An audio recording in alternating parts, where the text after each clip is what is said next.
Four new developments were proposed during March 2nd Affordability Committee meeting at the City Hall. On 377 Big Bay Point Road, a development is proposed for 29 condominium townhouses. The proposed density of 21 units per hectare is higher than the current zoning allows and is in line with the official plan. Residents raise questions regarding privacy, cutting of trees, and the disruption of rainwater flow. A 32-story mixed-use high-rise building is proposed for downtown Barrie. Located at 49 Collier Street, the building will feature 253 units and 5 levels of parking, providing 234 spaces. Victoria Village is a non-for-profit organization that provides long-term care. Currently, it has more than 600 seniors on its waiting list, with an average waiting time of over 5 years. A new proposal would allow the organization to provide 128 new units and gain access to additional grants from the province. And at 844 Veterans Drive, 80 four-story townhomes are proposed. In many cases, the developers move very slowly to build after the proposal is approved, often submitting revised applications and causing further delays. This issue was raised at previous council meetings, but the council can do little to make developers expedite the process and address the housing shortages. Use the timestamps in the description to jump to the relevant section of the video.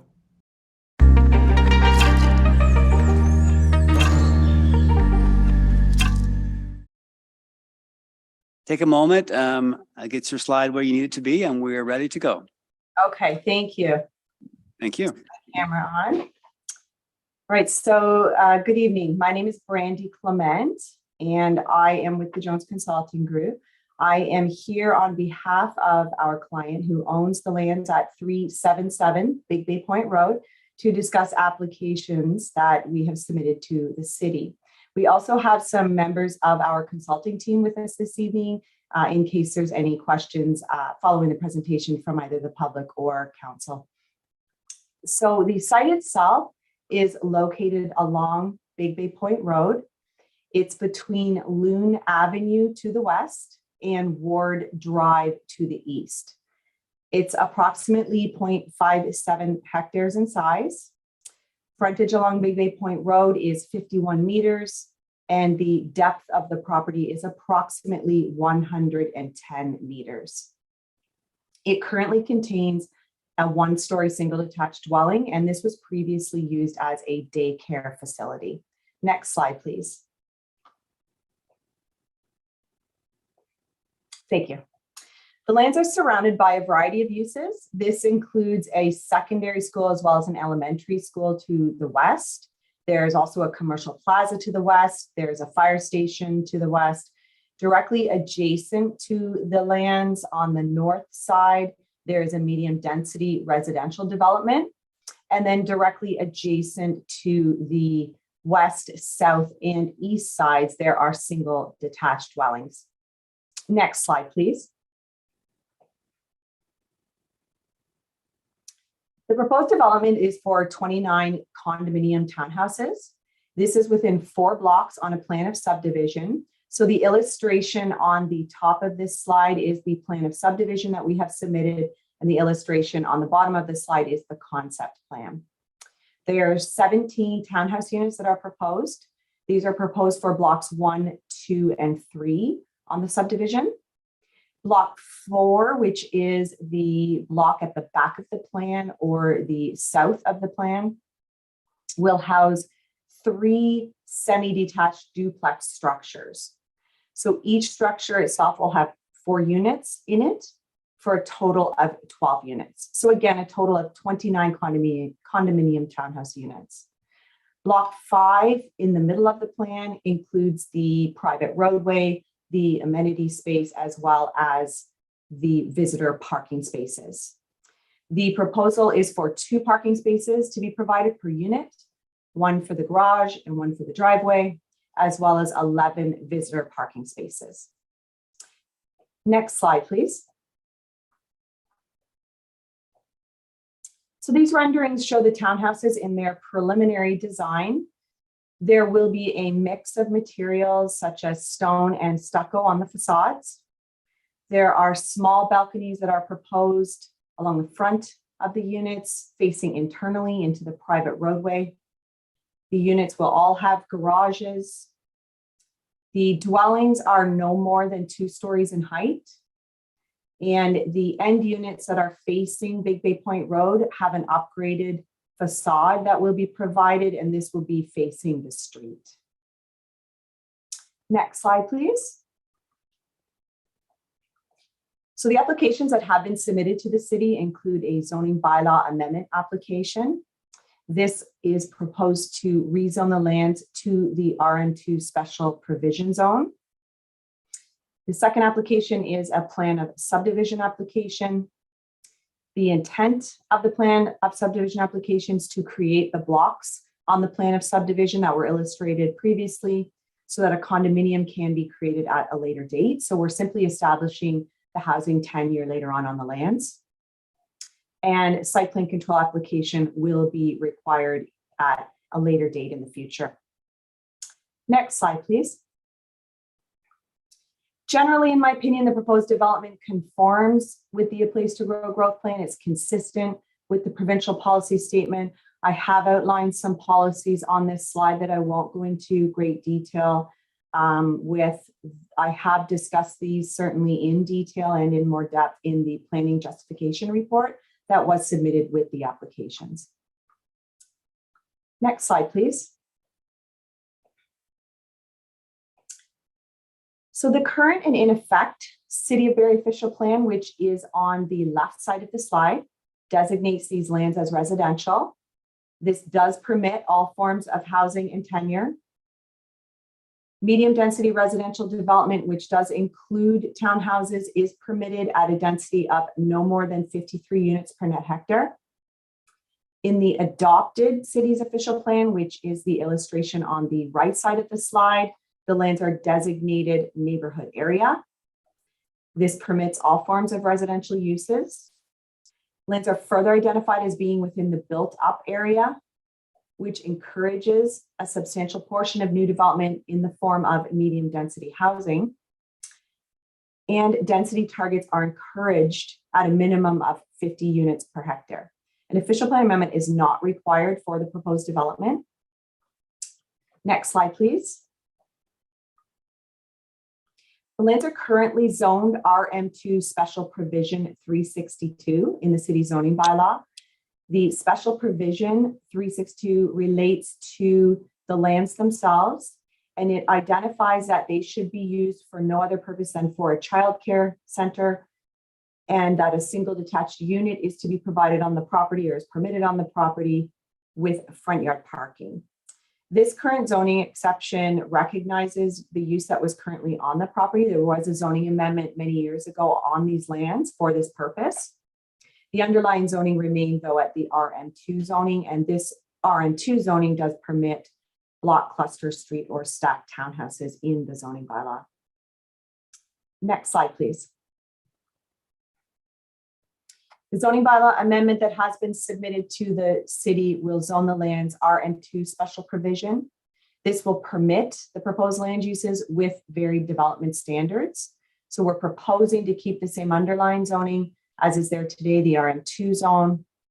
The special provisions will relate to a decreased front yard setback from Big Bay Point Road of 3 meters rather than 7 meters. This is measured after a 2-meter road widening that is being requested along Big Bay Point Road.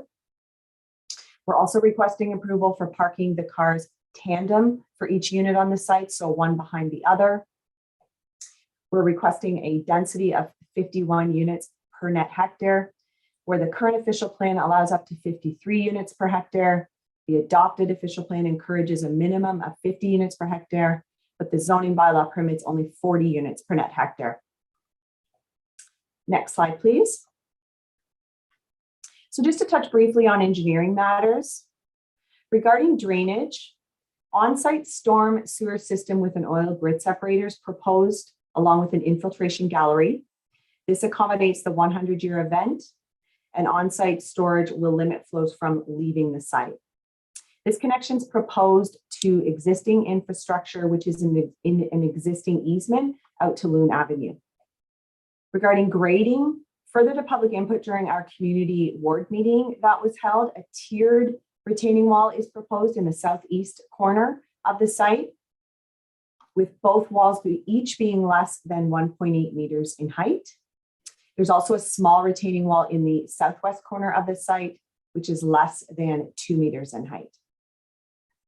Regarding water, it will connect to existing systems within Big Bay Point Road. There are 2 hydrants that are proposed internally in the site. And regarding sanitary sewer service, this will connect to the existing sewer stub, which conveys flows from the subject lands downstream to Loon Avenue. Next slide, please. Regarding landscaping, the majority of the trees along the south boundary of the site are proposed to be preserved. Just to help with your bearings on this, the north is actually to the left of the slide, and so south is to the right of the slide.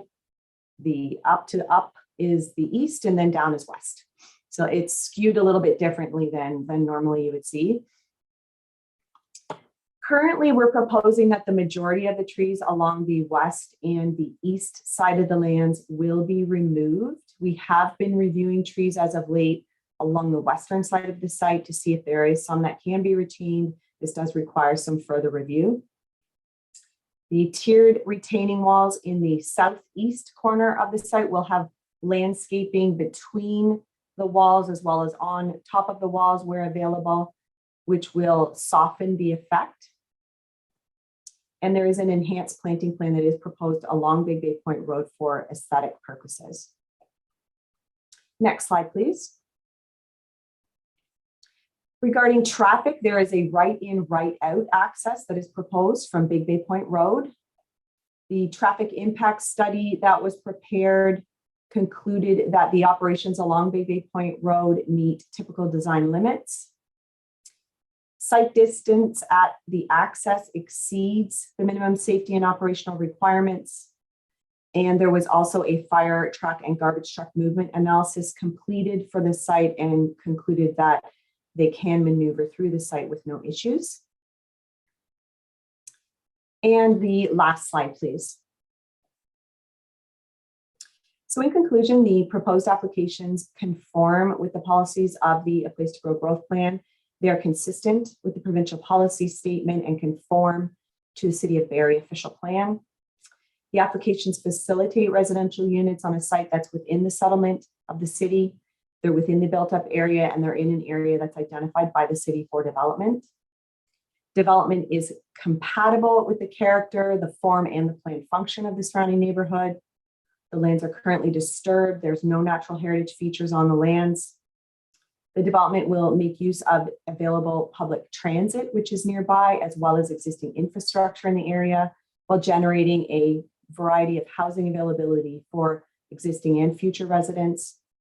And the development will better utilize the land and is a good example of an infill development within the city's built up area. Thank you. That concludes my presentation. Great. Thank you, Ms. Clement. And just before we begin public comments, for those just joining the meeting virtually and have not yet registered and wish to speak, please email cityclerks@barrie.ca or call 705-797-5353 and staff will send you the information required to participate virtually. And for those in person, are there any comments from members of the public present in the council chamber? Yeah.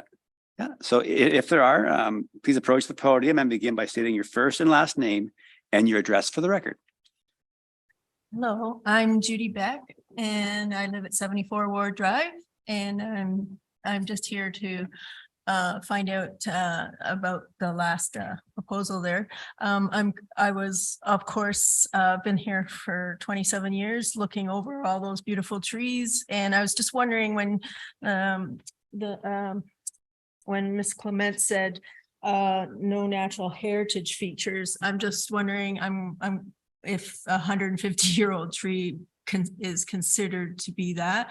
I am glad to hear that she's trying to save some of the trees in the south side of the lot, and if there's any way to save any of the trees on the west side of the lot, that would be in a lot of our interest too, for aesthetics purposes and to save the tree too, right?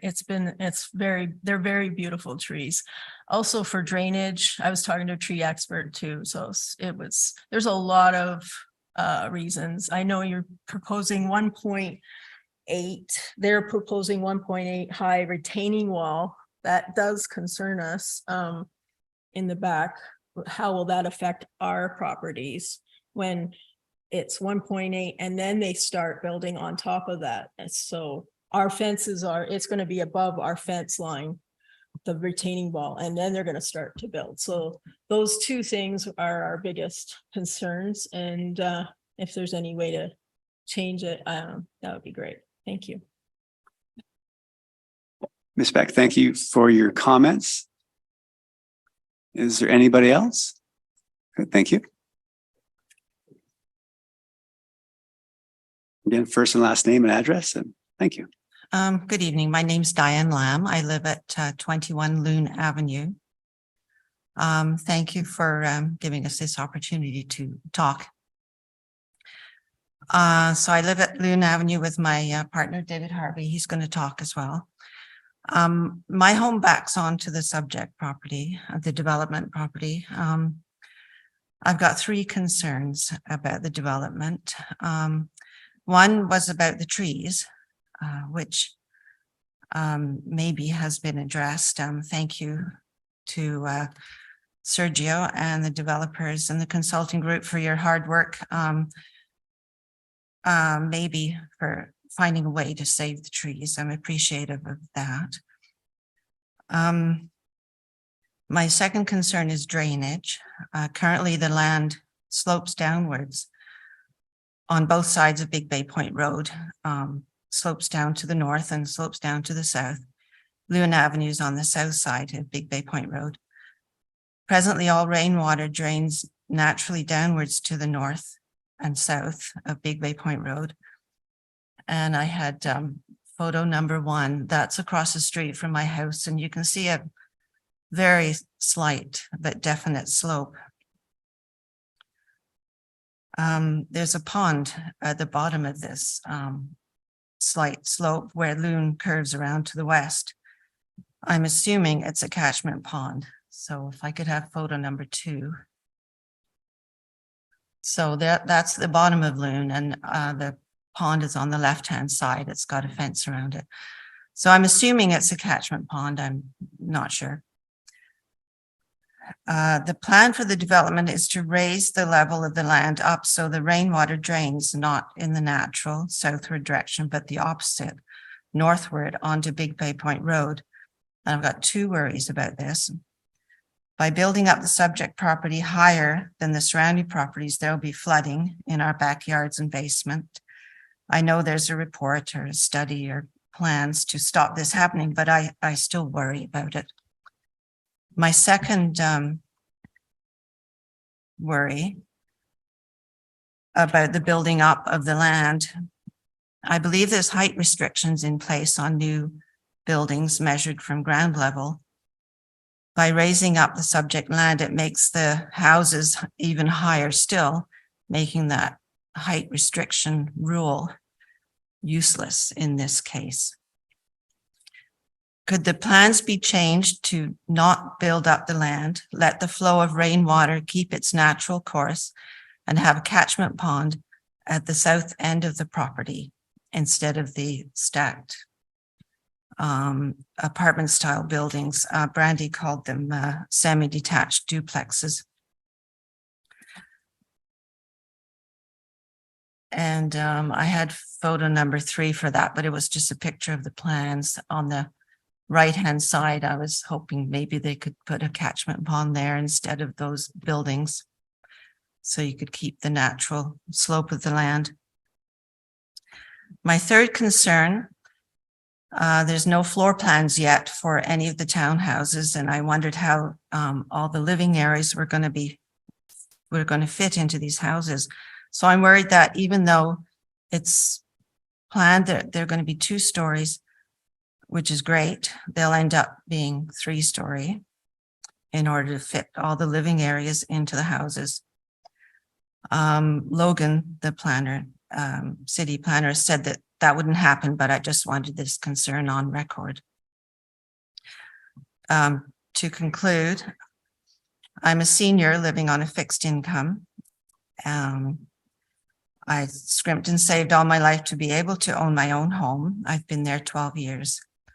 I'm scared to lose my privacy. Keeping the trees will help tremendously. But the townhouses will still be very close to me. I'm scared of flooding in my backyard and basement. And I'm scared to lose the value of my home, which I may be in need of should a retirement or nursing home be in my future. Thank you for listening. I'm done. Ms. Lamb, thank you for your comments. Mr. Harvey? Yes, my name is David Harvey, 21 Loon Avenue. I am Diane's partner. I had a whole thing here I was going to say, but just to cut to the chase, everybody that I talk to who lives around it is very upset that the land is being built up 10 feet beyond its existing grade at its highest point. That puts it 4 feet higher than our back fence. It puts it at the height of the existing building, and then you go on townhouses beyond that. Is it necessary to raise the land up so you can fit more townhouses? It's about profit. And I find that unnecessary, and it's degrading the value of our properties. If you look at the property, hopefully you've seen the big trees or you already know about them.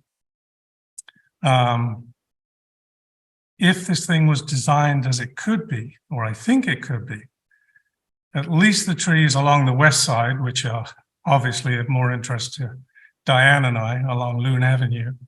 Everybody I talk to about this property, they don't know where it is, but when I mention the big trees, they know exactly where it is. These trees, as it is now, as it is planned, are all going to be cut down. There could be minor variances on the setback to save a few of them. But most of the west side is having a retaining wall put in 3 feet from the existing fence. So and this thing is about 6 feet high, let's say.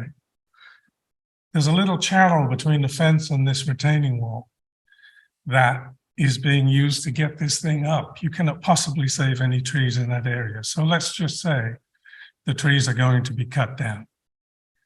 And I'm saying, can council please say, let's at least retain the trees. Give us a plan that keeps the trees. And drainage has pretty much been covered, except basically it's all being raised up. Let's say 50% of the rainwater is going to this Big Bay Point Road. The rest is being put directly on the property lines. They're putting swales in to take it to the catch basin, which happens to come right through our property underground. 50% of the water is going to go right underground underneath our property. That's the one drainage easement. Please make sure that this is not overloaded in a torrential rain. Anyway, that's all I had to say. If you could give consideration to saving the trees. Can I just get the picture up? I sent one with the trees on our property. I think it was photo number 4. Yeah, thank you. So can we bring up the picture with slide 3? 4, sorry, slide 4. Number 4, yeah. Anyway, it's a picture of our row of houses on Loon Avenue showing how huge these trees are. And mention was made by somebody of they're Norway spruce, they're not that important. I totally disagree. It was a minor mention of could it not be considered a heritage tree. If I was asked, is that a heritage tree? There they go. There, yeah, I would say absolutely. People remember them. They know exactly what they look like. it would be a shame to lose them. Thank Okay. you. Thank you. Thank you both. Thank you. Ms. Kolbich, we're ready for you. Hi, I wasn't actually planning on speaking to this one. I was going to speak at 49 Collier, but I was very interested to hear about the raising of the property and the trees. So I do have a couple of comments. The raising of the property and then the retaining wall is ringing bells back to, and for some of the councillors who aren't familiar, 1 Milburn is a project that is currently underway, some townhouses that back onto bungalows and 2-story homes currently. They did raise that property as well and put in 3 stories, which they actually almost look like 4-story townhomes that do tower over the bungalows and the 2-story homes there. And the retaining wall, and I would encourage any of you to drive by and have a look at that. It's 1 Milburn. Have a look and walk the street so that you can see it from the perspective of the person who lives on the property looking back, and what's going to happen to the people that are looking into the backyards, because it sounds like it's going to be very similar. What I was encouraged with was that the actual homes themselves look like they're only 2 stories. So I think that's great. I think that's what a lot of people, every time we have these public meetings, are talking about when you're putting homes into existing residential neighborhoods. The townhomes are quite a lot higher than the existing homes that are there. So I think, you've heard that. I don't think anybody's saying don't build them, but I was encouraged to see what they actually look like. So I thank you for that. My other comment is with the new trees that will be planted, and I'm assuming there's new trees, can we make sure that they're native trees and plants, and that they're not all the same, so that there's a definite, they're not all ash, or they're not all elm, or they're not all trees that eventually at some point may succumb to disease, and then we wipe out a bunch of trees. The existing trees that are there, I agree. People are saying Norway spruce at that height are not a heritage tree, but we know in fact they are. And one of the things I would wonder is, could the developer look at and work with an arborist that perhaps, if you couldn't retain the tree, you could relocate the tree onto another spot on the property. And that has been done. Certainly in the 30 years I've been here in Barrie, we've never done it, but it has been done. Actually, some of you will remember Al McNair talked about, they did that very same thing at the University of Guelph many years ago. His father arranged for that to happen. And it can be done, we just don't do it. So maybe it's time we start thinking about actually trying to retain some of the big, older, beautiful, healthy trees that we have, rather than cutting them down. And I think that's it for my comments. And I thank you so much for allowing me to speak. Ms. Kolbich, thank you for your comments. Anybody else registered? Okay, great, thank you. So Ward 9 Councillor Morales, do you have any questions of clarification? Thank you, Chair Harris, and just for members of the audience, 1 Milburn, apples and oranges. It's essentially facing on Lakeshore. There's 3-story towns with patios and with a lakefront view. So again, I'm going to go drive it myself, but definitely apples and oranges. And anybody who's bought here 20 plus years ago, I would take those comments with a grain of salt. I actually think 1 Milburn should have been at least 6 stories because it's on the lakeshore. Now, I have a question for Ms. Banfield. Ms. Banfield, could you describe the type of road Big Bay Point is? We're hearing from a lot of residents on Loon, on Ward Drive on either side. Could you describe more Big Bay Point in the context of planning?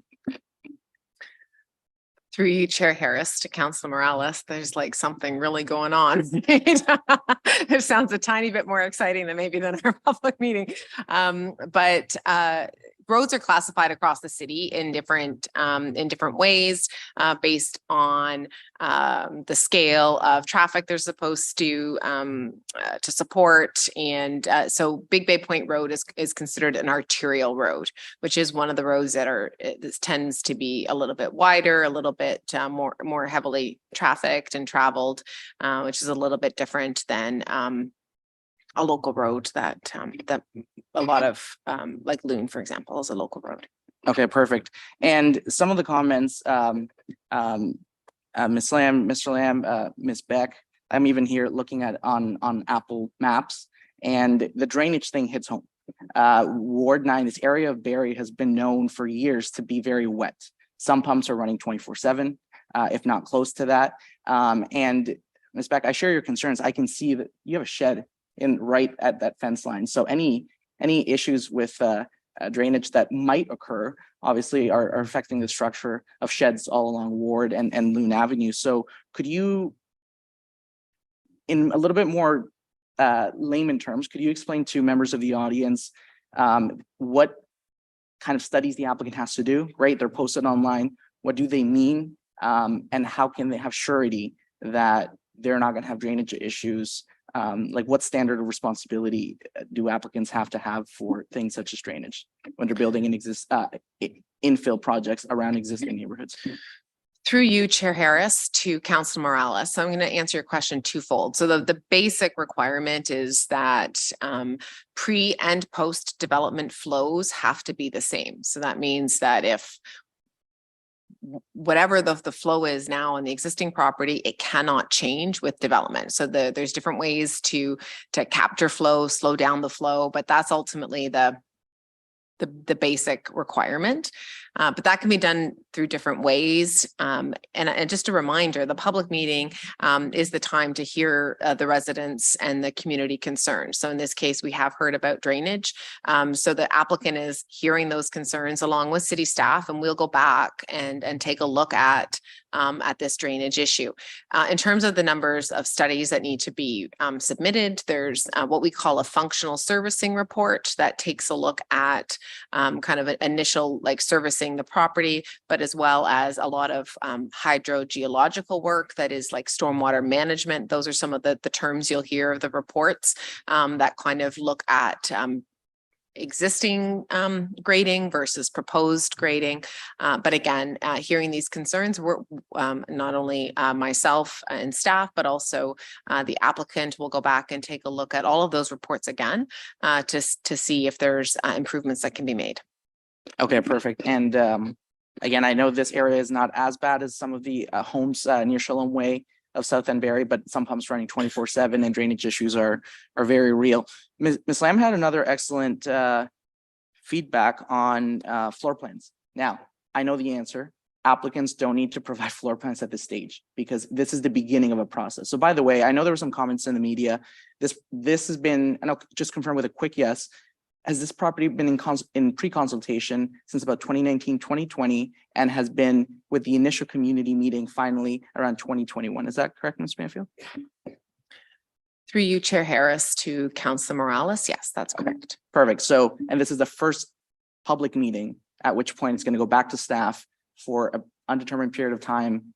The details are going to be worked out, then staff bring forward recommendation. And then there's another public meeting opportunity for residents or anybody interested to make comments, support, oppose, or propose changes.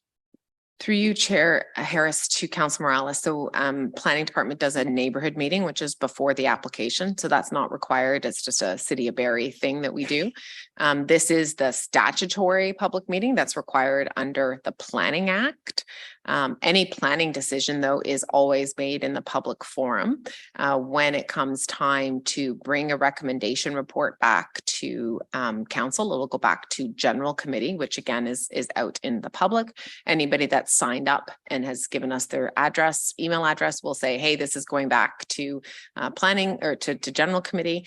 And then the process is if, say, general committee makes a recommendation that anybody doesn't like or agrees with or doesn't like, they can do a deputation at council before council makes the final decision.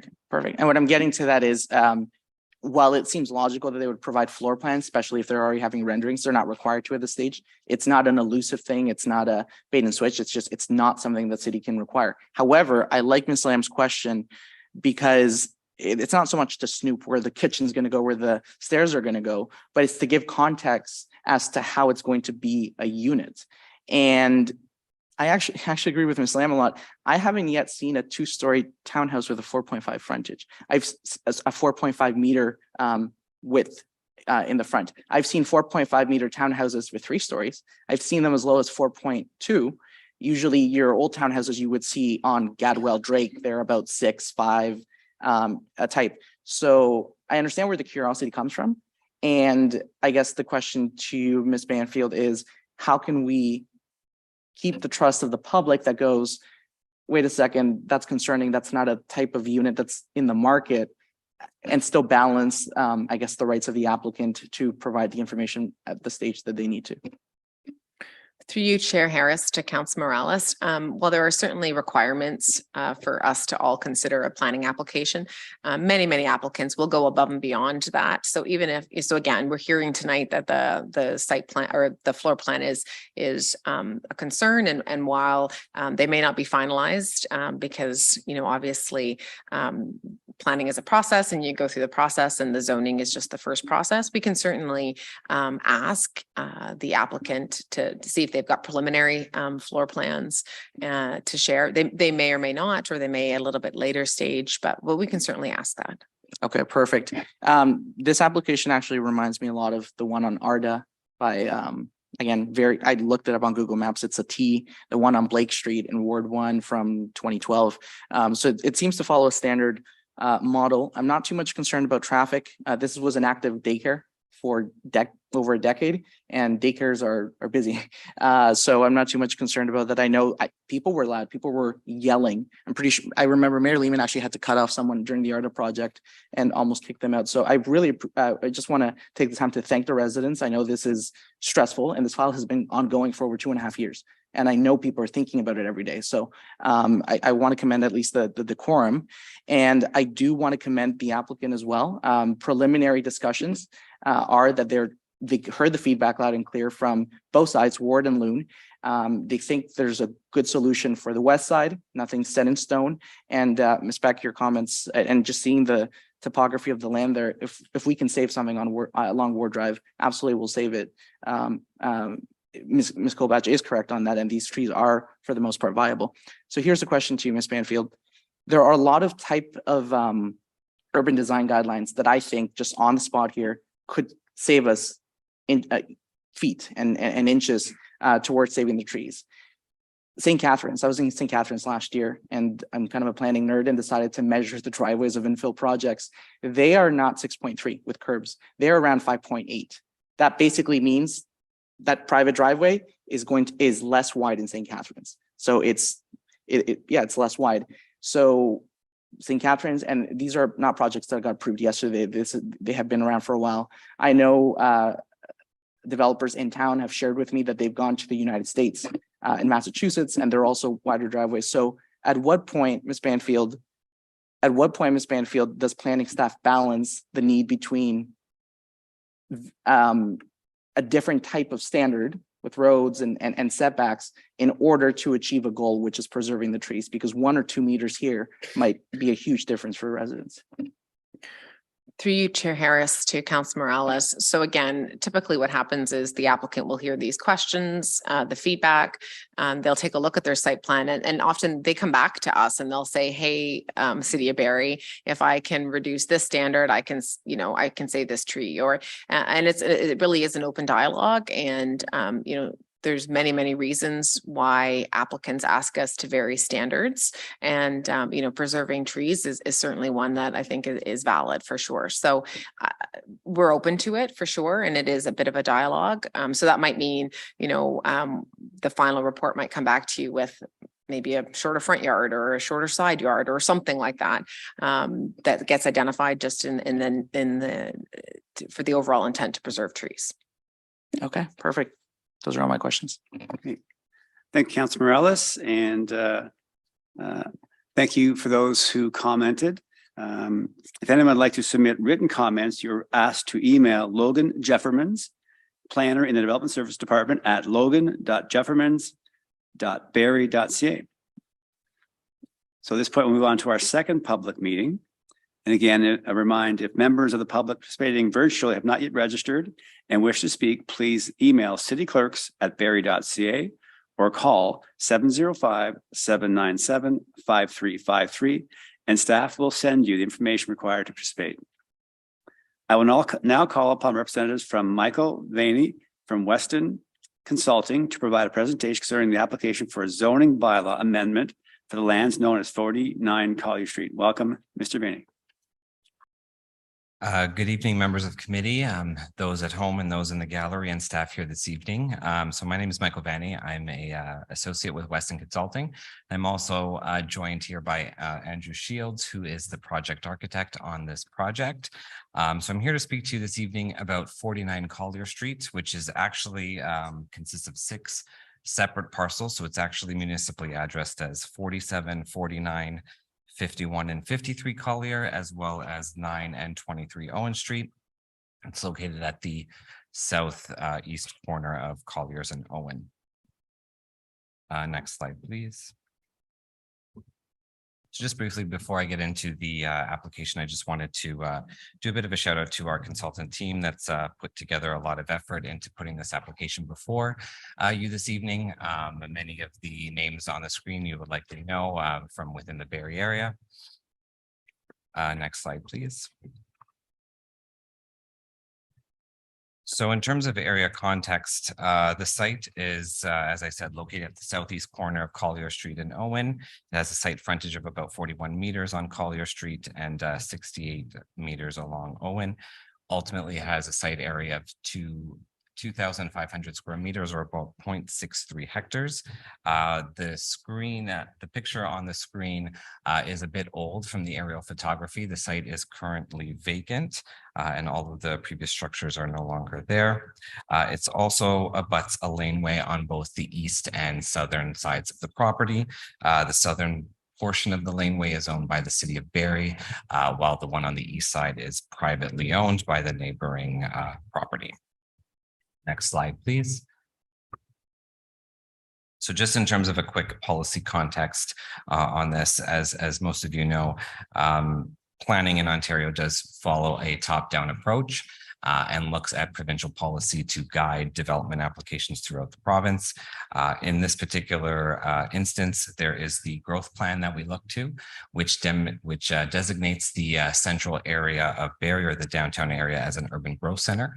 So this is an area that is typically the focal point for growth and intensification, generally within mixed use development contexts, and would ultimately see the highest and greatest forms of development within the municipality. In particular, the urban growth center has minimum density targets of 150 jobs and persons per hectare. Next slide, please. So in keeping with that top-down approach, the city's official planning documents does take that provincial policy into the context when determining the land use planning principles and land use permissions for this area. The downtown core is similar in size and shape as the urban growth center. The current City of Barrie official plan does designate the site as city center, which, as I said, does permit a mix of uses in medium and high density built forms.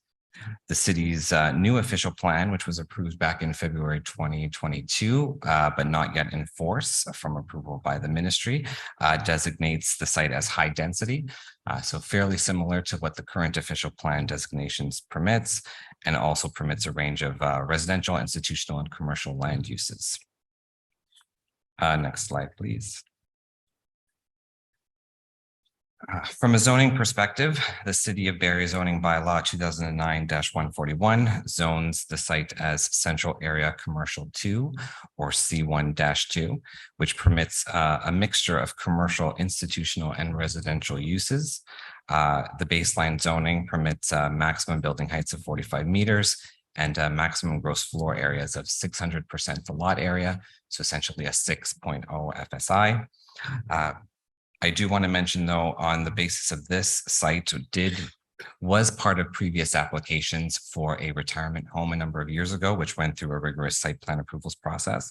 There was also a previous variance application, minor variance application that was approved in June of 2020 for the 6-story retirement home. And through that process, there were permissions for increased height, increased building height, podium height, increased density, as well as reductions in commercial area and parking. So the application that I'm going to present to you before you, although this is a new application and would be a full new zoning bylaw amendment, we did draw some feedback from the previous approvals that give context to the site. Next slide, please. So what we're all really here to talk about tonight is the development proposal itself. So we are proposing a mixed-use high-rise building on the site, a total of 32 stories or about 98 meters. We're proposing approximately 253 units on the site, which will include a mix of 1-bedroom den, 2-bedroom, and 3-bedroom units. The developer has gone to great lengths to create a very strong range of different unit sizes to increase the mix of units that are ultimately going to be available to the area. So in terms of the mixture, in the low end, it would be 28 and 25% respectively for 1-bed and 1-bedroom den units, and a higher degree of larger units than is typically proposed through developments of this nature at 32% 2-bedroom and 15% 3-bedroom units, just to give a greater range and mix of unit sizes. Ultimately, the gross floor area of the building is 23,000 square meters, which equates to a floor space index of 9.47 or 947% of the lot area. Parking is proposed to be located within 1 underground parking level and 4 above ground levels due to the high water table, which I'm sure most of you are aware of in Barrie. So as part of that, there is a minor decrease in the overall parking proposed at 234 spaces, as well as a combined retail application of 1,272 square meters, or about 13,600 square feet, which is proposed along both the Colliers and Owen Street frontages. So on the screen right now is a view of the building from conceptual rendering from the Colliers and Owen Street intersection looking southeast. You can see the prominence at the corner of the building entrances. Right at the corner would be primarily retail entryway, as well as the primary entrance to the building for the residential units. And then I'm going to please go to the next slide. So on the screen right now is a site plan, which gives you a plan view as to how the site would function. You can see at the left side of the screen is the existing laneway that's owned by the city of Barrie. As part of this laneway, there is a proposal for a 1.5 meter widening of the laneway. So there would be a conveyance of land from the developer in order to increase the size and width of that. That would be the primary access point into the site for vehicular vehicles. Vehicles will then travel in through the laneway to the rear portion, where there will be locations, access ramps to both the above and underground parking areas, and loading and maintenance areas at the rear. The arrows on the screen by the sidewalks do notate pedestrian access points into either retail establishments or the main entry to the building, which is located right opposite the 2 lay-by parking spaces that's shown on Collier Street. Next slide, please. This slide provides a little bit more context in terms of the ground floor plan. So there's actually 2 ground floors really on this site. Those that know the area, Owen does slope down substantially as you move towards the lake. So the area along Owen, there's almost 1 ground floor on Owen, and then there's almost a 2nd ground floor on the Collier Street portion. So what you see right here is the, I guess, the upper level from Collier's as the frontage. So there's the central entry feature off of Collier Street and 2 retail portions. And then at the back, it says where it says residential amenity, that is actually the 2nd floor if you were standing on the sidewalk, and underneath would be further retail components to be the 1st floor of that grade change. We have emphasized putting retail along both frontages. And as I said earlier, about 1,200 square meters of retail space, currently divided in a few different units, but through the application process can be amended to fewer units that are larger depending on marketability. Next slide, please. So on the screen now are the building renderings that give a little bit more context to the design of the building, and I can turn it over a little bit later to Andrew Shields, the architect, to give a little bit more detail as to some of the design vision that goes into this building. At present, these are just conceptual renderings that will ultimately be detailed through the site plan application process in terms of building materiality. However, there's been a lot of emphasis put on high quality materials and ensuring that this building fits within the community context. One of the biggest features is putting the parking above ground. You know, nobody wants to see above ground parking. It's quite unsightly. And what the applicant has done in consultation with the architect is also proposing a very large public installation, public art feature, which if you look on the screen, it's just above the second floor, and with the variation in colors. This would be a public art feature that would go around the building to screen the parking area. And the developers committed to working with, assuming the application proceeds through approval, is very happy to work with a local artist to kind of help develop that through the site plan process. So as you can see, in terms of the building, the variation of this building from the previous application was that it's a much smaller floor plate, which does allow for a less shadowing impacts over the overall area, despite the increase in height. One of the key considerations that was done through the pre-consultation process and through working with staff is making sure that the urban design components were carefully considered. One of the main points of that was how this building would integrate with heritage properties along Dunlop Street. And in doing that, there were a number of design iterations that went back and forth. And ultimately, as you can see in the image in the middle, the building does terrace down substantially, almost down to 2 stories, where it would interact with the existing 2-story buildings on Dunlop Street, so that there's a bit of a transition, and also to take advantage of some of the natural grade within the site. On the third image, the one on the right, you can see that that terracing also increases at the upper levels of the building. Next slide, please. So at the 5th floor, so above the 4-story podium component, right above the parking level, we are also proposing a outdoor amenity area. This is just some conceptual images at the top of the screen of some other applications in and around the GTA and around North America, just to give a little bit of guidance to what this area could look like. Ultimately, the programming and full design of this would be detailed through the site plan application process in the future, but this is just to give a conceptual idea as to how that would look.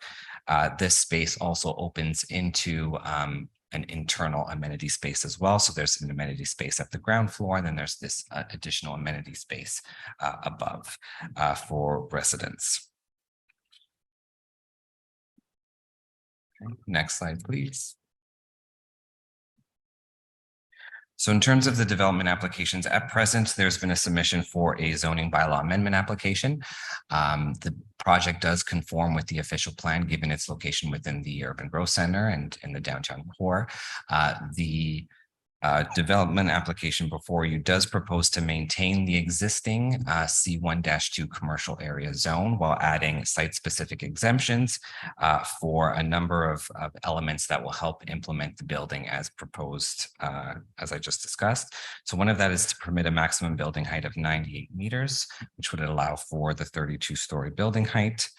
The second is to permit a maximum gross floor area of 947% of the lot area, which seems substantial from the 600% that's currently permitted in the zoning, but from the variance that's been previously approved, it's only a 0.62 FSI, or just a 62% increase from what was previously there. So it's a much smaller increase given the existing permissions.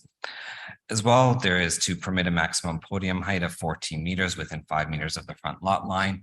And that's again to accommodate more of the parking in the upper levels and reduces project costs. Permit a maximum parking ratio of 0.92 parking spaces per dwelling unit, whereas the zoning bylaw requires 1 space per unit. We have received comments from transportation staff that they do support the parking ratio that's been proposed at 234 spaces. Permit 1 loading space. Under the bylaw, there would be a requirement for 5. However, through building management, should this application proceed through approval, there would be organized delivery dates to ensure that only 1 loading space would be required. And that's typical of buildings of this size in various areas of the GTA. And lastly, to remove the required landscape strip along the rear and side lot lines. So as I said, there's existing laneways against the rear and the east side lot line. The landscape strip of 3 meters is being removed to allow for more emphasis along the streetscape, and so that those areas could be focused more for functioning of the building. Next slide, please. So in terms of next steps, we'll be reviewing all the technical comments and feedback received from this evening's public meeting. We're going to be considering amendments to the development proposal based on the feedback received. We're also going to be resubmitting the development application to ensure all of the department, agency, and public comments have been considered and fully addressed. And then staff will ultimately prepare a final recommendation report for the application to be considered by the Affordability Committee and City Council once all comments have been addressed. Next slide, please. And that concludes my presentation, and I'm here to answer any questions along with my colleague, Andrew Shields, the architect. Thank you. Great. Thank you, Mr. Manny.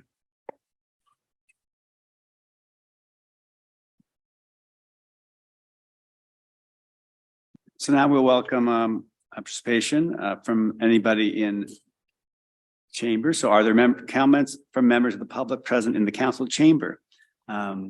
And we do have, Madam Clerk, we do have some registered. Are they for in person or online? Do you know?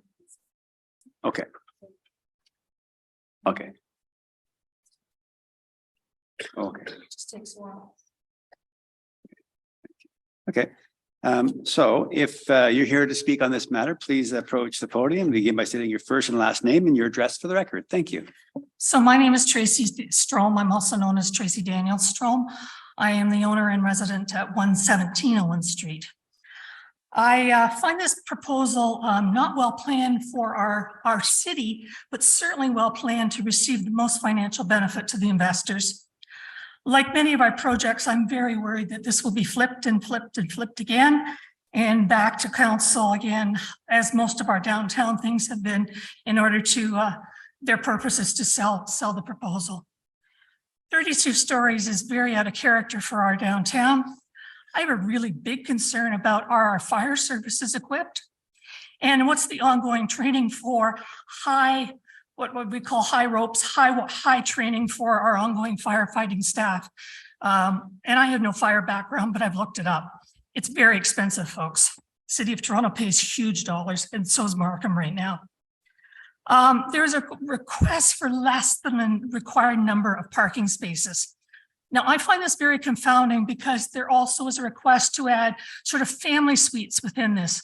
3-bedroom suites, 2-bedroom suites, where you're looking at, and in the September 14th meeting, they mentioned, oh, it would be a wonderful building for people with children. Now, we live in a food desert downtown. There is no grocery store. There's a very small pharmacy available, but not really one that serves families. So if you're moving families into here, they require cars. Most families have 2 cars because Barrie is not that accessible by transit. And you can't get to daycare. There's no walkable daycare around here. Schools are all going to have to be bused. They're not building schools downtown, folks. I worked for the board for a while. It's not happening. And pick up and drop off for our children is not going to be easy living in that building, let alone seniors. I also don't see any provisions built in that I've seen and mentioned. It was promised on September 14th that it's going to be a state-of-the-art green building. They talked about adding planters. I don't see any provisions for electrical vehicle outlets, which, by the way, council, we should start to put in our building code that every new building in the city gets built with electrical, just plug-ins or the provision for wiring for that. So you stated it'd be a family-friendly building. I have a pretty strong background in child development, and I see nothing in this building that's conducive to children. There isn't even green space for kids to play on. And it's very hard to truck a young child down to Heritage Park, which is very crowded, in order to play.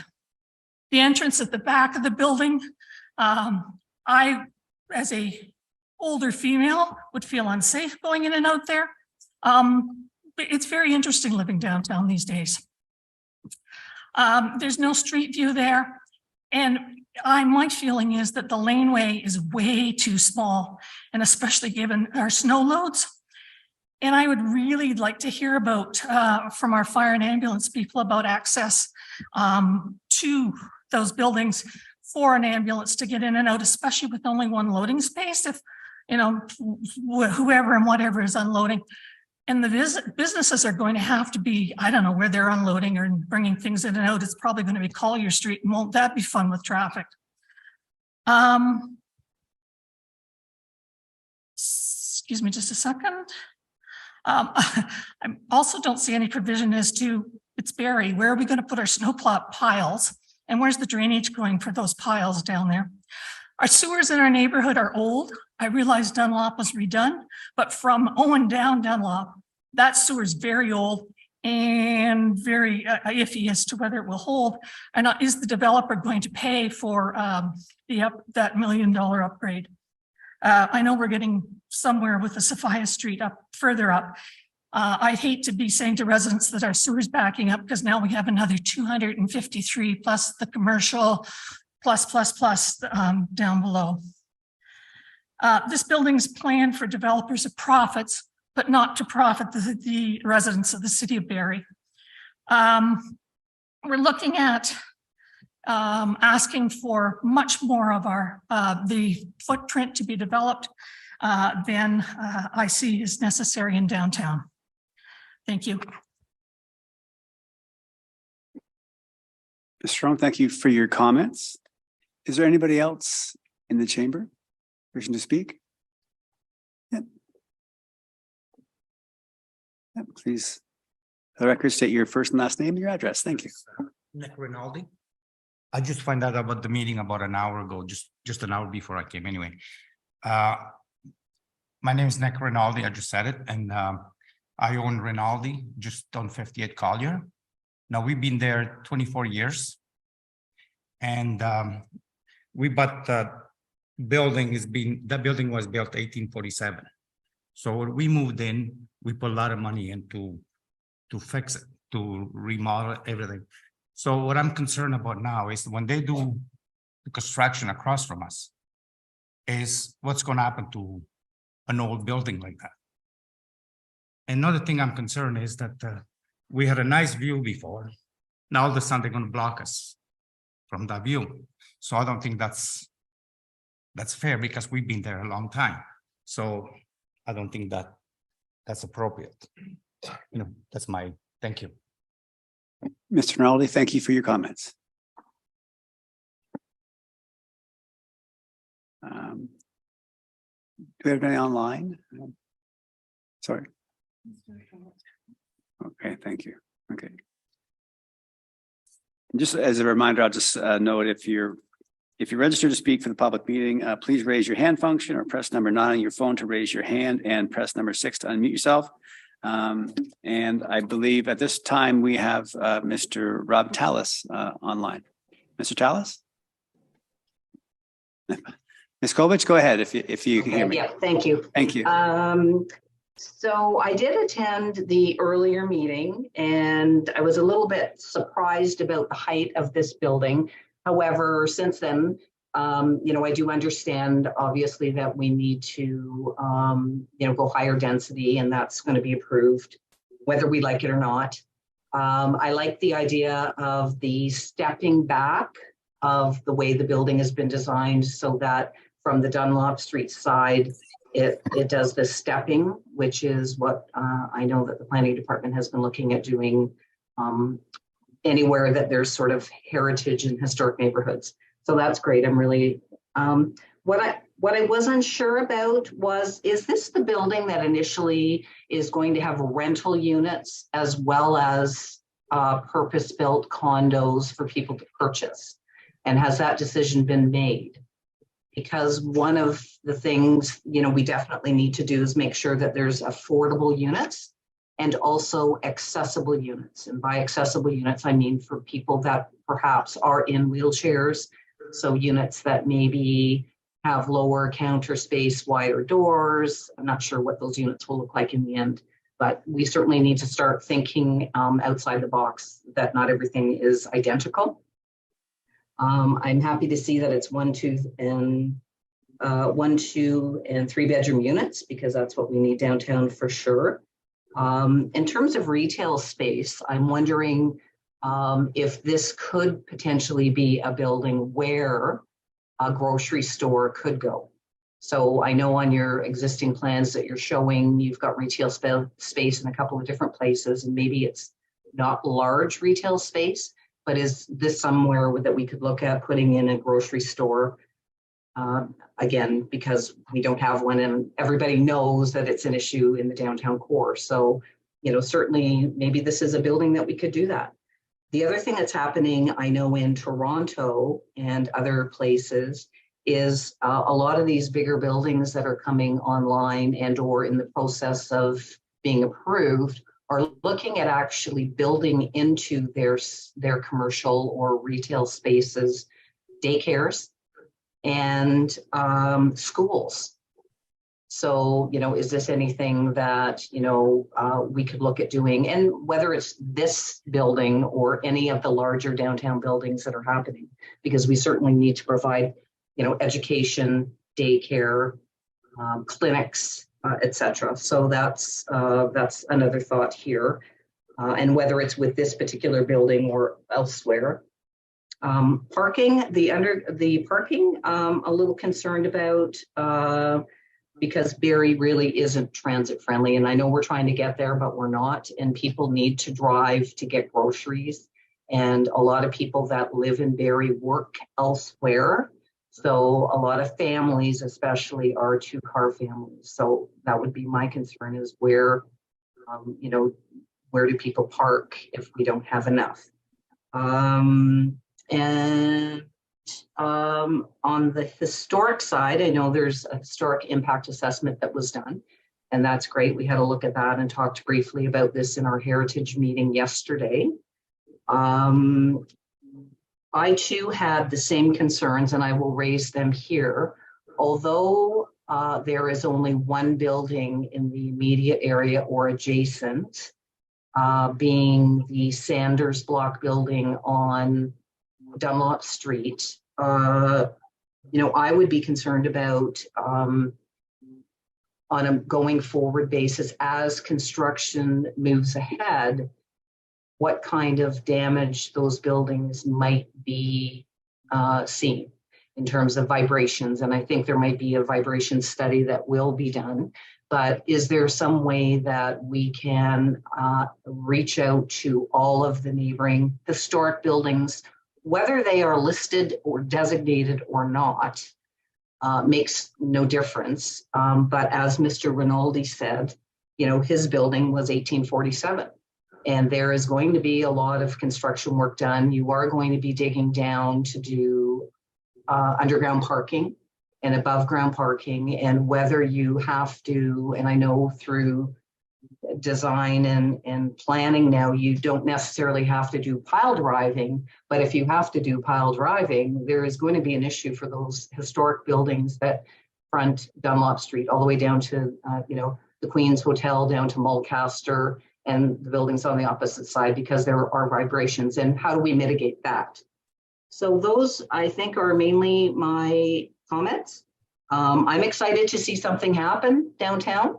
So, you know, one other comment that did come up in our heritage meeting was we wondered about the pictures that are showing now show, I think, what might be red brick on the portion of the building that is stepping back from Dunlop up to the different tiers, would they consider putting in sort of decorative brick similar to what is on Dunlop Street? So, around the windows, things that are called eyebrows, or different colored brick, or brick that is not just flat plain brick, that is not really fitting into the neighborhood there. And those are my comments. Thank you so much.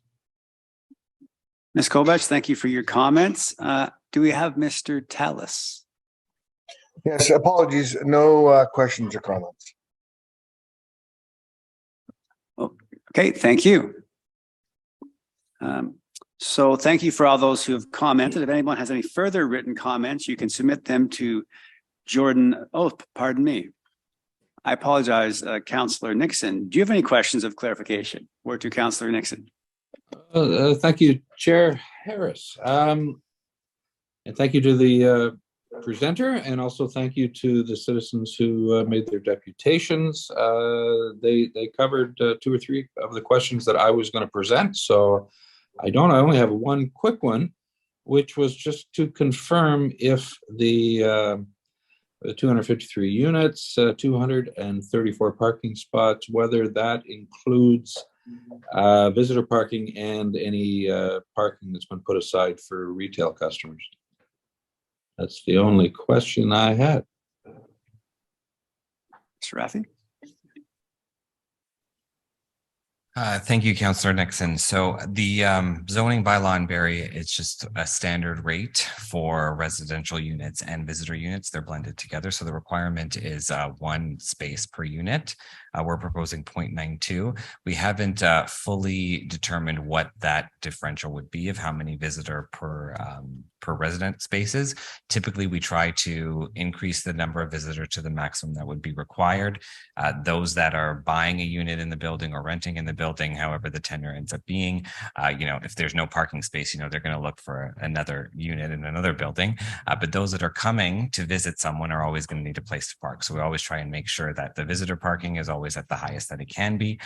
In terms of commercial spaces, the zoning bylaw does not require any parking spaces for commercial. So there would be ample parking throughout the downtown area, but we are looking at potentially utilizing the visitor spaces for commercial parking during the daytime hours when there's less visitors meeting the building. But from a parking perspective, city staff have reviewed, and so far the comments have been positive on the parking rate that's proposed.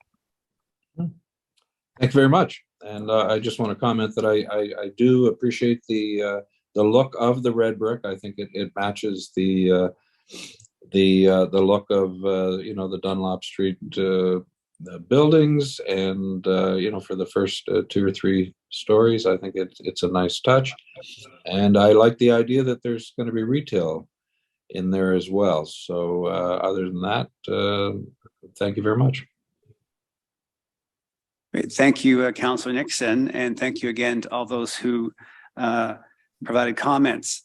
And also, if anyone has any further written comments, you can submit them to Jordan Lambie, Senior Urban Design Planner in the Development Services Department at jordan.lambie@barrie.ca.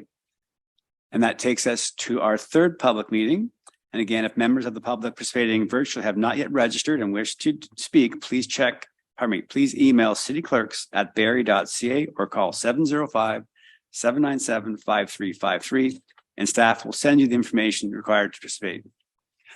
I will now call upon Kyle Galvin from Innovative Planning Solutions to provide a presentation concerning the application for a zoning bylaw amendment for lands known as 54 and 76 Ross Street, 61 Wellington Street West, and 150 Toronto Street. Welcome, Mr. Galvin. Thank you, Chair Harris. Good evening, everyone. Thank you for having me. My name is Kyle Galvin. I'm a planner with Innovative Planning Solutions here on behalf of Victoria Village regarding an application for zoning bylaw amendment for the lands located at 54 and 76 Ross Street, 150 Toronto Street, and 61 Wellington Street, better known as Victoria Village. Before I get into the details of the zoning bylaw amendment, I wanted to give a brief history on the vision for Victoria Village. Victoria Village has a rich past in the city of Barrie, with its roots being the site of the original Royal Victoria Hospital. With help from the city, the concept of Victoria Village as a not-for-profit organization was created to include 128 long-term care beds, 57 life lease units, and 15,000 square feet of commercial space. The vision for Victoria Village is to transform our community by celebrating the ageless spirit of people, with its mission to be a vibrant community providing person-centered care with the goal of an individualized aging experience. Victoria Village is currently going through a master plan process. Through consultation with local neighbors, healthcare planners, the City of Barrie, and seniors, Victoria Village will identify the needs that exist for seniors in the community. These might include independent living, life lease, assisted living, affordable housing, retirement living, and long-term care. As the first phase of the master plan process, Victoria Village has been approved by the province of Ontario to build 128 additional long-term care beds on the current site. The demand for new long-term care beds in Barrie has never been greater.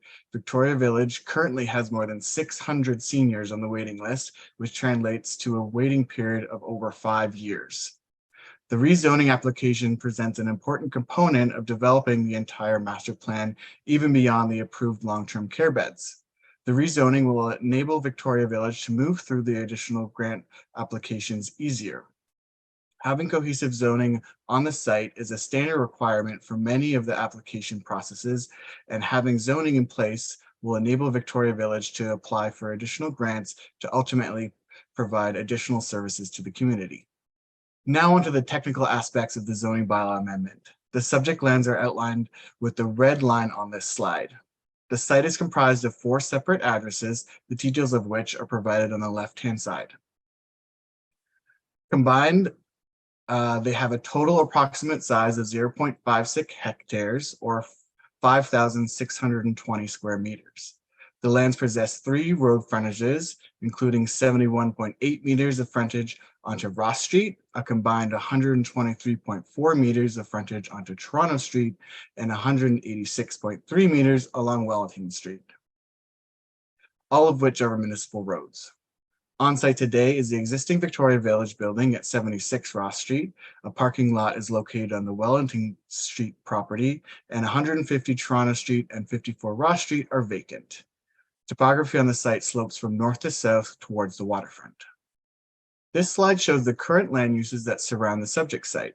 To the north are institutional uses, including the RVH Dialysis Center and Hillcrest Public School.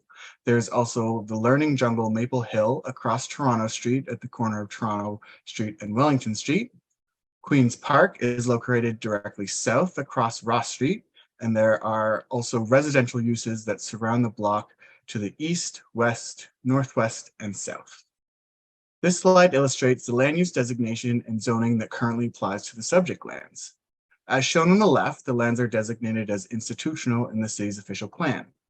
The surrounding land use designations include open space to the south, educational institutional to the north and east, residential to the east and west, and city center to the southeast. The zoning is shown on the right, with the majority of the site zoned institutional with special provision 299.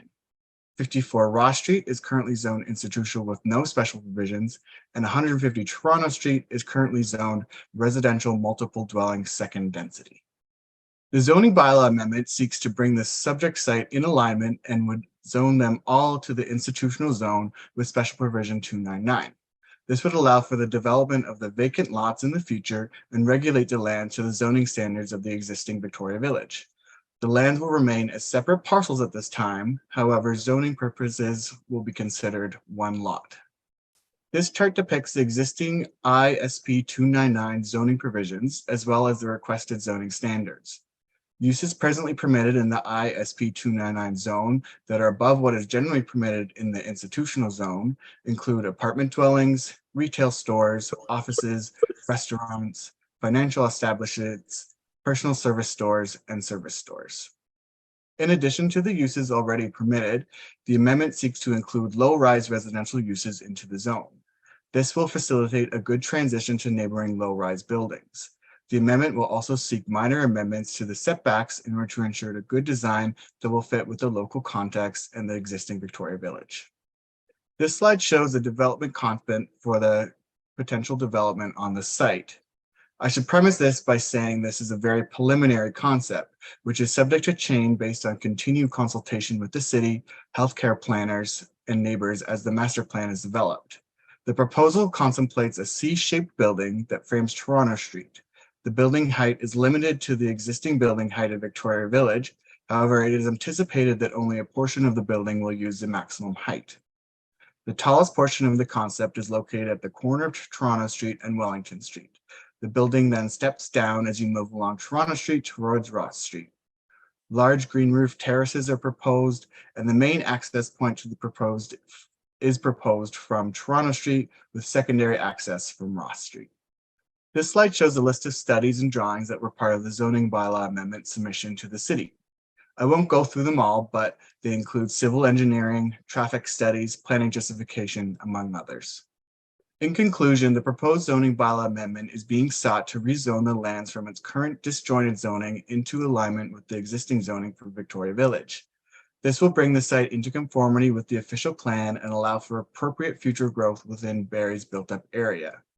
It is not only an efficient use of land and existing infrastructure, but will permit the development of the approved 128 long-term care beds and represents an important step in the progression of the vision and mission of Victoria Village. Thank you, everyone. I'm happy to answer any questions you may have, and I can bring up any of the previous slides if you want a better look. Great. Thank you, Mr. Galvin. At this time, are there any comments from members of the public present in the council chamber? If so, please approach the podium and begin by stating your first and last name and your address for the record. Turn it over to, again, our Ward 2 councillor. Councillor Nixon, do you have any questions of clarification? I do not have any questions. Again, I want to thank Mr. Galvin for his presentation. As everyone knows, there is a very severe lack of long-term care beds and assisted living beds in the city and around the province, and anything that we can do to reduce that, I am all in favor of. And again, thank you for the presentation. Great. Thank you, Councillor Nixon. Thank you again, Mr. Galvin. Again, if anyone has any further written comments, you can submit them to Dana Sudeby, planner in the Development Services Department, at dana.sudeby@barrie.ca. And that brings us to our fourth and final public meeting. And again, if you're participating virtually and not yet registered and wish to speak, please email cityclerks@barrie.ca or call 705-797-5353, and staff will send you the information required to participate. At this point, I will now call upon Tyler Kowal from Innovative Planning Solutions to provide a presentation concerning the application for a zoning bylaw amendment and draft plan subdivision for lands known as 844 Veterans Drive. Welcome, Mr. Kowal. The floor is yours. Good evening, everyone. My name is Tyler Kowal, a planner with Innovative Planning Solutions, here on behalf of the applicants, representing their applications for zoning bylaw amendment and draft plan of subdivision at 844 Veterans Drive. The subject lands are outlined in red in the image shown here. They're sited on the west side of Veterans Drive, halfway between Salem Road and McKay Road. The subject property features 79 meters of frontage on Veterans Drive and is 1.53 hectares in size. A portion of the subject lands were recently conveyed to the city for the purposes of a road widening along Veterans. The property is currently occupied by a single detached dwelling, concrete pad, and accessory sheds. The dwelling is not habitable in its current condition, and a demolition permit has been issued by the city. Surrounding lands remain largely undeveloped, but are under site alteration and possess planning approvals. Development is anticipated shortly due to recently approved draft plan of subdivision applications on neighboring lands to the west and south. The subject site, outlined in red again, is designated residential in the City of Barrie official plan, as shown here. And you can see in the legend there, it is identified through the light, you could call it a light yellow or beige color there. On this slide, as you can see, the lands are centrally located in the Salem secondary plan area, and specifically within phase 1. Under the Salem secondary plan, the property, again outlined in red, is designated residential area, as seen here. Located in the southernmost portion of the city of Barrie, the subject lands are contained within an annexed area of the city of formerly the town of Innisfil by the city of Barrie annexation. Consequently, the property remains zoned entirely agricultural general or AG under the former town of Innisfil zoning bylaw 05404, as shown, of course, on this slide. And again, the property, you can see it is outlined in red. The proposed draft plan of subdivision seeks to introduce 80 new street townhouse units on a new municipal street running east to west through the site. The townhomes are 4 stories and are intended to be developed as freehold units with the potential for rooftop patios. Each unit is provided 2 parking spaces via a garage and driveway space. The townhouse units will be contained within 10 blocks with 8 units per block, designed to be complementary in character to the draft plan approved lands to the south and west. The subdivision proposes to connect Veterans Drive east with the future development to the west through the new 18-meter wide local street. The proposed development has been designed purposely with no direct residential access to Veterans Drive. And the proposed development will be fully serviced by municipal water, sanitary sewage, and by a future stormwater management pond to the north. The zoning bylaw amendment proposes to rezone the property from the current agricultural general or AG zone under, again, the old Innisfil bylaw to the city of Barrie's neighborhood residential or R5 zone under the current city of Barrie bylaw, with 1 special provision requested to that zone. We have reviewed the development plan against the proposed R5 zone and have confirmed compliance with all provisions except for a number of stories. The proposed exception is intended to permit 4-story units where 3 stories is permitted under the R5 zone. This would allow the units to contain rooftop patios, which would be considered the 4-story. So what I mean by that is the units are not necessarily intended to be developed at 4 living floors. It's more so 3 living floors, each 4.5 meters wide, because that's the frontage of the internal units. And then you'd call it the 4-story per the bylaw would be the enclosed rooftop structure, including staircase that provides access to walkout patios on the top of that 3rd floor. Consequently, hence why we need that exemption for the 4-story provision. Now, in support of the applications, the following plans and reports have been prepared and submitted by our team of consultants. These documents are currently under review by the city. Additionally, the subdivision would be subject to detailed design following draft plan approval and, of course, following that building permit. From a planning policy perspective, the proposal provides appropriate residential growth in the Salem secondary plan area, which is compatible to the adjacent draft approved subdivision. It also supports greenfield density targets of 50 units per hectare across Barrie and 50 persons per hectare in the Salem secondary plan area. Now, for reference, our development does provide a density of 52.3 units per hectare. It also proposes or will contribute to a mix of housing types in the city, providing alternatives to single detached dwellings, and introduces much needed housing stock at a time when the cost of homeownership is increasing and is on the rise rather quickly. The proposed new street provides neighborhood connectivity via, and the development achieves a transit supportive density as well, because it is located on a future transit corridor. As I do understand, the city of Barrie is looking to extend transit services along Veterans Drive. And lastly, the development will be serviced with full municipal water, sanitary, and storm infrastructure, and supports the financial viability of their long-term maintenance once those services are available. In summary, the application proposes a draft plan of subdivision for 80 4-story street townhouse units within the Salem secondary plan area. A concurrent application for zoning bylaw amendment seeks to rezone the lands to the appropriate R5 residential zone. The applications facilitate the development of underutilized lands in an area designated for growth and development. The proposal will seamlessly connect to and integrate with the adjacent approved subdivision, forming part of a future neighborhood. And for these reasons, the applications and proposed development do comply with all levels of planning policy, and therefore we believe represent good planning. Now, this concludes my presentation. At this point, I'll be happy to take any questions or comments you might have at this time. Thank you. And thank you, Mr. Kaywell. At this point, are there any comments from members of the public present in the council chamber? Not seeing anyone. And there's nobody online? Okay, well, that can then move us to our Ward 7 Councillor Gary Harvey. Do you have any questions of clarification? Yeah, thank you, Chair Harris. Thank you for your presentation, and I'm actually happy, believe it or not, to see height and density coming into the annex land. So that won't be a discussion on this particular one. I guess the only few questions I have, and it's probably more directed to staff, and I'm not necessarily expecting an answer tonight.